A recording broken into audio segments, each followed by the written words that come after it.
मित्रांनो, मी विद्यासागर रावणगाव, एक शेतकऱ्याचा मुलगा आणि शेती ही कशी, शेतामध्ये कसं उत्पादन वाढलं पाहिजे या माध्यमात काम करत आहे. गेले अनेक वर्ष झाला आणि अनेक शेतकरी माझ्या संकट आहेत आणि त्यांचं जे उत्पादन आहे वाढून दिलंय आणि खर्च जे कमी करून दिले. आणि अनेक जे युवा पिढी आहे ते काय म्हणत आहे की शेती ही नुकसान आहे, शेती ही करणं परवडत नाही असे म्हणत आहे. त्या माध्यमात हे जे शेतकरी आहेत आमचे, त्यांनी खरोखरच नुकसानात आहे का फायद्यात आहे ते ह्या व्हिडिओमध्ये सांगण्यासाठी मी हा प्रयत्न केलेला आहे. रामराम मामा. राम राम. आपलं नाव सांगा मामा. वामन सोपानराव मधने. मधने. गाव कोणतं मामा आपलं? वझर. वझर. तुम्ही हे जे भोपळ्याची शेती केरळात किती वर्ष झालं भोपळ्याची शेती करता तुम्ही? बऱ्याच वर्षापासून करता. हा, बऱ्याच वर्षापासून करता.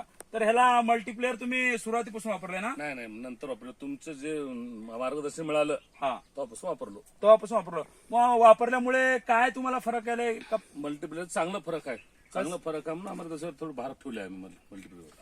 हा, म्हणजे ना तुमच्या फळाची जी क्वालिटी आहे चांगली उरले क्वालिटी चांगली आहे. आणि जे पहिले प्लॉटला उशीर येत होतं ते लवकर आलेलं आहे, लवकर फळधारणा जास्त आहे, मार्केटमध्ये मार्जिन ह्याला जास्त भाव आहे. मला काय म्हणायचं, तुम्ही जे तिकडे प्लॉट घेतला होता त्याला मल्टीप्लेअर वापरला होता, हा. तर तुम्ही ते किती महिन्याचं प्लॉट होतं आपलं? ते 6 महिन्याचं. 6 महिन्याचं. आणि रान किती होतं आपलं? रान अर्धा एकर होतं. त्याच्यामध्ये किती कॅरेट निघालं तर? 900. तर सरासरी जर रेट जर तुम्हाला किती सापडला असं वाटतंय? 150, 200, 150, 200, 250, 100 बघून. मित्रांनो बघा, हे शेतकरी सांगतात की 150 ते 200 रेट भेटलेला आहे त्यांना. आणि किती रान म्हणलं?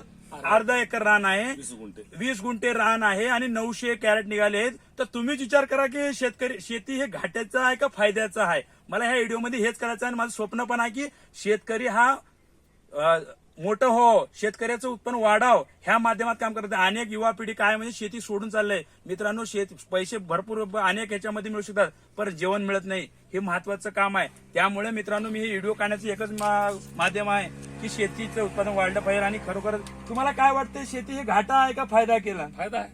हा मित्रांनो बघा, तुम्ही हे व्हिडिओ पाहू शकता. हे भोपळ्याची बघा किती मस्त लागवण केलेत आणि ह्याच्यामध्ये 2 पिकं घेतलेली आहेत. मित्रांनो, मी असे करून अनेक शेतकऱ्याचं उत्पादन वाढून दिलंय.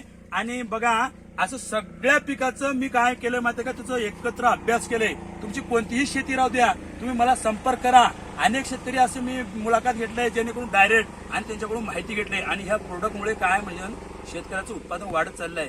मित्रांनो, तुम्ही सुद्धा हे फायदा घ्या. आणि अनेक शेतकऱ्यांना मी भेटतो, त्यांनी काय म्हणले, हे जे आहे का एकच वेळेस वापरावं का 2 वेळेस? मित्रांनो, आता जे सोयाबीनचे आहे शेंगा लागलेले, शेंगामध्ये काय पॉवर लागते त्या शेंगासाठी. मित्रांनो, अनेक शेतकऱ्याला काय विचार, फक्त गवताचं किंवा गवताचं म्हणतो सॉरी, तर काय म्हणते किड्याचं मारतायत. मित्रांनो, त्याला ताकद पाहिजे. त्यामुळे काय होते, तुमची शेंगाची वाढी होते. ह्याच्यामुळे काय होते, शेंगाची वाढ होते, जे माल आहे क्वालिटी वाजते. मित्रांनो, तुम्ही अशी गलती करू नका. आणि एक वेळेस आपला एक सीझन गेला म्हणजे 1 वर्ष वाया जातो. त्यामुळे मित्रांनो, तुम्ही काय करा, ह्याच्या संगत ठेवा आणि मला संपर्क करा. कोणत्याही स्टेजला असू द्या, तुमचं हे उत्पादन वाढून मिळेल. धन्यवाद.